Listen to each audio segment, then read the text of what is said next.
ধরো ধরো বেশি ভালোবাসবে বলো ওই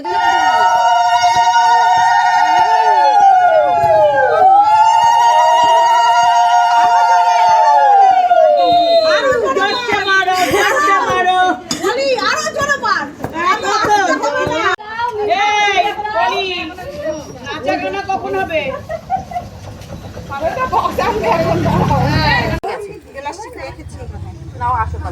হবে না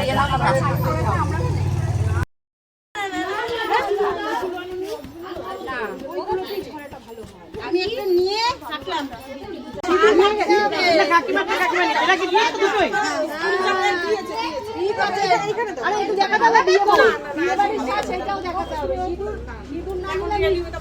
এই যে উনি আমার গালের মধ্যে সে দিয়েই দিচ্ছে হ্যাঁ মাথা